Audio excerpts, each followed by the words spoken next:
నేను మా చిక్బళ్ళాపూర్కి చెరువులు నిండించాను, మీరు బాగేపల్లిలో నిండించారా? ఎందుకని అడగాలి కదా మీరు. ఓట్లు టక టక టక ఓట్లు వేసేస్తారు. ಚಿಕ್ಕಬಳ್ಳಾಪುರ ಲೋಕಸಭಾ ಕ್ಷೇತ್ರದ ಬಿಜೆಪಿ ಜೆಡಿಎಸ್ ಮೈತ್ರಿ ಅಭ್ಯರ್ಥಿ ಡಾಕ್ಟರ್ ಕೆ ಸುಧಾಕರ್ ಬಾಗೇಪಲ್ಲಿಯಲ್ಲಿ ಭರ್ಜರಿ ಮತ ಪ್ರಚಾರ ನಡೆಸಿದ್ದಾರೆ. ಪ್ರಚಾರಕ್ಕೆ ಮಾಜಿ ಸಿಎಂ ಎಚ್.ಡಿ. ಕುಮಾರಸ್ವಾಮಿ, ಬಿಜೆಪಿ ರಾಜ್ಯ ಕಾರ್ಯದರ್ಶಿ ಮುನಿರಾಜು ಸೇರಿದಂತೆ ಸ್ಥಳೀಯ ಜೆಡಿಎಸ್ ಬಿಜೆಪಿ ಮುಖಂಡರು ಸಾಥ್ ನೀಡಿದ್ದಾರೆ. ಇನ್ನು ಪ್ರಚಾರದ ವೇದಿಕೆಯಲ್ಲಿ ಡಾಕ್ಟರ್ ಕೆ ಸುಧಾಕರ್ ತೆಲುಗಿನಲ್ಲಿಯೇ ತಮ್ಮ ಮಾತನ್ನ ಆರಂಭಿಸಿದ್ದಾರೆ. ಇನ್ನು ತಾವು ಸಂಸದರಾಗಿ ಆಯ್ಕೆಯಾದರೆ ಈ ಭಾಗಕ್ಕೆ ಶಾಶ್ವತ ನೀರನ್ನ ತರುತ್ತೇನೆ. ಈಗಾಗಲೇ ನನ್ನ ಅಧಿಕಾರದ ಅವಧಿಯಲ್ಲಿ ಚಿಕ್ಕಬಳ್ಳಾಪುರ ಕೆರೆಗಳ ನೀರನ್ನ ತುಂಬಿಸಿದ್ದೇನೆ. ಈ ಭಾಗದಲ್ಲಿ ಬರೀ ಓಟುಗಳನ್ನ ಹಾಕಿಸಿಕೊಂಡು ಸುಮ್ಮನಿದ್ದಾರೆ ಎಂದು ಶಾಸಕ ಸುಬ್ಬಾರೆಡ್ಡಿಗೆ ಟಾಂಗ್ ನೀಡಿದ್ದಾರೆ. ನಾನು ಸಂಸದನಾದರೆ ಬಾಗೇಪಲ್ಲಿಯನ್ನ ಅಭಿವೃದ್ಧಿಯತ್ತ ಕೊಂಡೊಯ್ಯುತ್ತೇನೆ ಎಂದು ಹೇಳಿದ್ದಾರೆ. సారాయిని నిషేధం చేసిన ఒకే ముఖ్యమంత్రి మాన్య కుమారన్న గారు. నాకు తెలుసు బాగేపల్లిలో ఊరుకోకొక వైన్ స్టోర్ అవుతా ఉంది.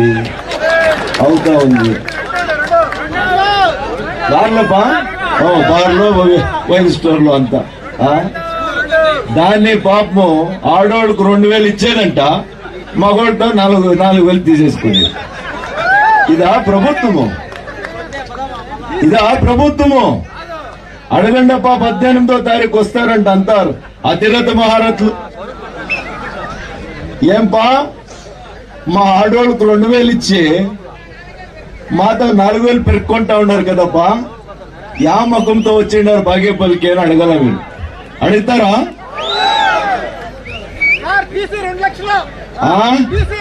అది చెప్తాను, అది మర్చిపోయింటి, బాగా చెప్తాను. మా కాలంలో రైతులు ఒక పంప్ సెట్ వేయాలంటే 25 నుంచి 30,000 కనెక్షన్. ఇప్పుడు కాంగ్రెస్ ప్రభుత్వము రైతులు ఉద్ధారం చేస్తామని వచ్చిన వాళ్ళు ఎంత అవుతుంది ఇప్పుడు? 2 లక్షలు కాదప్పా, 3 నుంచి 4 లక్షలు. టేబుల్ పైన 3 లక్షలు, టేబుల్ కింద ఎంత? అది చెప్పలేదా మీరు?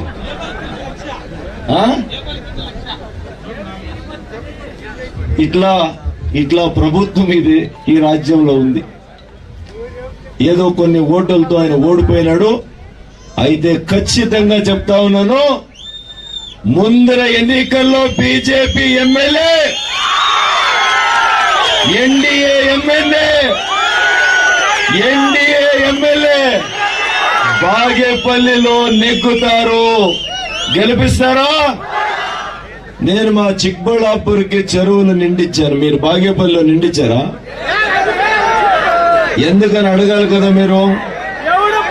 ఓట్లు టక టక టక ఓట్లు వేసేస్తారు. ఓట్లు తీసుకున్న తర్వాత మీ పని చేయాలా, మీ సేవ చేయాలా. కాంగ్రెస్ చేయలేదు. మేము మా బీజేపీ ప్రభుత్వం వచ్చినప్పుడు బాగేపల్లికి కూడా నేను 150 కోట్లు డబ్బులు నీళ్లు చెరువులోకి ఇచ్చేదానికి ఇచ్చినాము. అవునా కాదా? కుమారన్న మీ చేలూరు తాలూకు ఘోషణ చేస్తే నేను దాన్ని మంత్రిగా దాన్ని అమలు చేసి తహసీల్దార్ కచేరీని నేను ఓపెన్ చేశాను. మీరందరూ వచ్చారు చేలూరు. ಇವತ್ತು 45 ಕೆರೆಗಳಿಗೆ 2ನೇ ಹಂತದ ನೀರನ್ನ ತುಂಬಿಸಿದ್ದೇವೆ. ನಮ್ಮ ಸರ್ಕಾರ ಇದ್ದಾಗ 3ನೇ ಹಂತದ ಶುದ್ಧೀಕರಣಕ್ಕೆ ಹಣವನ್ನ ಬಜೆಟ್ ನಲ್ಲಿ ಒದಗಿಸಿದ್ವಿ.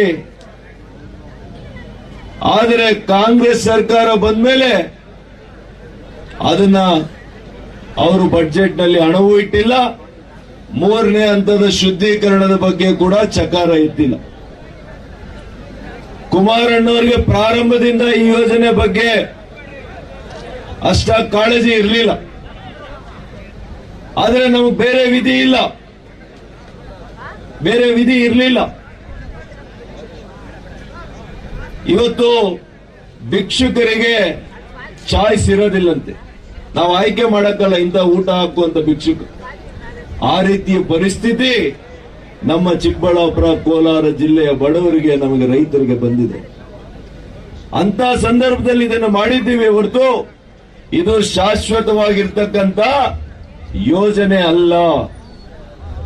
ಶಾಶ್ವತ ಯೋಜನೆ ಆಗಬೇಕು ಅಂತಂದ್ರೆ ಮಾನ್ಯ ಕುಮಾರಣ್ಣವರು ನಾವು ಲೋಕಸಭೆಗೆ ಹೋದ್ರೆ 100ಕ್ಕೆ 100 ಆಗ್ತದೆ ಅಂತೇಳಿ ನಿಮಗೆ ವಿಶ್ವಾಸವನ್ನ ಕೊಡ್ತಾ ಇದ್ದೇನೆ.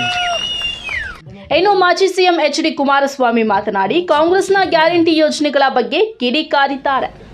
ಜನತಾದಳ ಮತ್ತು ಭಾರತೀಯ ಜನತಾ ಪಕ್ಷದ ಅಭ್ಯರ್ಥಿಗಳಾಗಿ ಎನ್ಡಿಎ ಅಭ್ಯರ್ಥಿಯಾಗಿ ಚುನಾವಣೆಯಲ್ಲಿ ಸ್ಪರ್ಧೆಯನ್ನು ಮಾಡಿರ್ತಕ್ಕಂಥ ನನ್ನ ಆತ್ಮೀಯ ಸ್ನೇಹಿತರು, ರಾಜ್ಯದ ಮಾಜಿ ಮಂತ್ರಿಗಳು ಆಗಿರ್ತಕ್ಕಂಥ ಸುಧಾಕರ್ ಅವರು ಸ್ಪರ್ಧೆಯನ್ನು ಮಾಡಿದ್ದಾರೆ. ಅವರ ಪರವಾಗಿ ಈ ದಿನ ಬಾಗೇಪಲ್ಲಿಯ ಎಲ್ಲ ನನ್ನ ತಂದೆ ತಾಯಂದಿರು, ಯುವಕ ಮಿತ್ರರ ಆಶೀರ್ವಾದವನ್ನು ಪಡೆಯಲಿಕ್ಕೆ ಸುಧಾಕರ್ ಅವರ ಪರವಾಗಿ ಈ ಒಂದು ವೇದಿಕೆಯಲ್ಲಿ ನಿಂತಿದ್ದೇನೆ. 2014ರಲ್ಲಿ ಅವತ್ತಿನ ಕಾಂಗ್ರೆಸ್ ಸರ್ಕಾರ ಚಿಕ್ಕಬಳ್ಳಾಪುರ ಜಿಲ್ಲೆಗೆ ಎತ್ತಿನ ಹೊಳೆ ನೀರನ್ನು ಕೊಡ್ತೀವಿ ಅಂತ ಹೇಳಿ ಫೌಂಡೇಶನ್ ಸ್ಟೋರ್ ಹಾಕಿದ್ರು ಚಿಕ್ಕಬಳ್ಳಾಪುರದಲ್ಲಿ. 3 ವರ್ಷದಲ್ಲಿ ಚಿಕ್ಕಬಳ್ಳಾಪುರಕ್ಕೆ ನೀರನ್ನು ಹರಿಸ್ತೀವಿ ಅಂತ ಹೇಳಿದ್ರು. ಈಗಾಗಲೇ 10 ವರ್ಷಗಳನ್ನು ಕಳೆದಿದ್ದೇನೆ. ಆ ಒಂದು ಎತ್ತಿನ ಹೊಳೆಯ ನೀರು ಚಿಕ್ಕಬಳ್ಳಾಪುರ ಕೋಲಾರ ಜಿಲ್ಲೆಗೆ ಬಂದಿದೆಯಾ? ಆ ನೀರು ಇನ್ನೂ ಎತ್ತಿನ ಹೊಳೆಯಲ್ಲೇ ಇರ್ತಕ್ಕಂಥ ಒಂದು ಪರಿಸ್ಥಿತಿಗಳನ್ನು ನೋಡ್ತಾ ಇದ್ದೀವಿ. ಆದರೆ ಸಕಲೇಶ್ಪುರದ ಭಾಗದಲ್ಲಿ 13,000 ಕೋಟಿ ರೂಪಾಯಿಗಳನ್ನು ಈಗಾಗಲೇ ಖರ್ಚು ಮಾಡಿದ್ದಾರೆ. 13,000 ಕೋಟಿ ರೂಪಾಯಿಗಳನ್ನು ಖರ್ಚು ಮಾಡಿ ಅವರಿಗೆ ಒಂದು ರೀತಿ ಎತ್ತಿನ ಹೊಳೆಯ ಯೋಜನೆ, ನಮ್ಮ ಹಳ್ಳಿಯ ತಾಯಂದಿರು ಒಂದು ಉತ್ತಮವಂತ ತಳಿಯ ಹಸುವನ್ನು ತಂದು ಉತ್ತಮವಂತ ಹಾಲನ್ನು ಕರೆದು ಕುಟುಂಬದಲ್ಲಿ ಆರ್ಥಿಕವಾಗಿ ಶಕ್ತಿಯನ್ನು ಏನು ತುಂಬಿಕೊಳ್ತಕ್ಕಂಥದ್ದು ನಿಮ್ಮ ಜೀವನದಲ್ಲಿದೆ.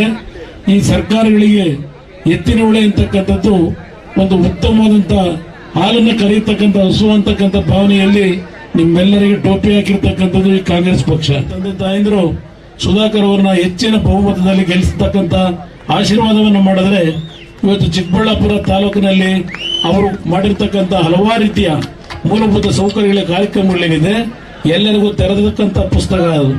ಇವತ್ತು ಬಾಗೇಪಲ್ಲಿಯ ಅಭಿವೃದ್ಧಿ, ಸಮಗ್ರ ಅಭಿವೃದ್ಧಿಯನ್ನ ಸುಧಾಕರ್ ಅವರು ಮಾಡ್ತಕ್ಕಂಥ ಒಂದು ಭಾವನೆಗಳನ್ನು ಇಟ್ಕೊಂಡಿದ್ದಾರೆ.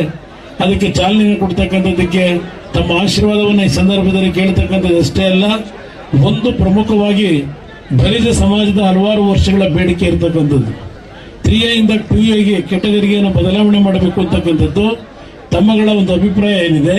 ಹಿಂದೆ ಯಡಿಯೂರಪ್ಪನವರ ಸರ್ಕಾರದಲ್ಲಿ ತಾವು ಮನವಿಯನ್ನು ಕೊಟ್ಟಿರ್ತಕ್ಕಂಥದ್ದಕ್ಕೆ ಚಾಲನೆಯನ್ನು ದೊರಕಿದೆ. ಮುಂದಿನ ದಿನಗಳಲ್ಲಿ ಆ ಕಾರ್ಯವನ್ನ ನೆರವೇರಿಸಿಕೊಡ್ತಕ್ಕಂಥದ್ದಕ್ಕೆ ನಿಮ್ಮ ಜೊತೆ ಇದ್ದೇವೆ ಅಂತಕ್ಕಂಥದ್ದನ್ನ ಆ ಸಮಾಜದ ಬಂಧುಗಳಿಗೆ ನಾನು ಹೇಳಲಿಕ್ಕೆ ಬಯಸ್ತೇನೆ.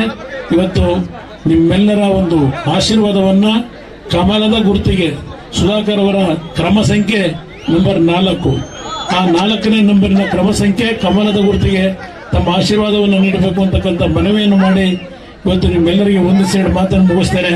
ಜೈ ಜೈ ಕರ್ನಾಟಕ ಮಾತು. ಬಿಜೆಪಿ ರಾಜ್ಯ ಕಾರ್ಯದರ್ಶಿ ಮುನಿರಾಜು ಮಾತನಾಡಿ ತಮ್ಮ ಹಾಗೂ ಮಾಜಿ ಸಿಎಂ ಕುಮಾರಸ್ವಾಮಿ ಅವರ ಜೊತೆಗಿನ ಒಡನಾಟದ ಬಗ್ಗೆ ಹೇಳಿದ್ದಾರೆ. ಪ್ರಧಾನಿ ಮೋದಿ ಅವರು ಮಾಡಿರುವ ಅಭಿವೃದ್ಧಿ ಕಾರ್ಯಗಳು ಹಾಗೂ ಸುಧಾಕರ್ ಅವರ ಅಭಿವೃದ್ಧಿ ಕಾರ್ಯಗಳನ್ನು ಮನೆ ಮನೆಗೆ ತಿಳಿಸಿ ಅವರನ್ನ ಗೆಲ್ಲಿಸಲು ಪಣ ತೊಡಿ ಎಂದು ಕಾರ್ಯಕರ್ತರಿಗೆ ಕರೆ ನೀಡಿದ್ದಾರೆ.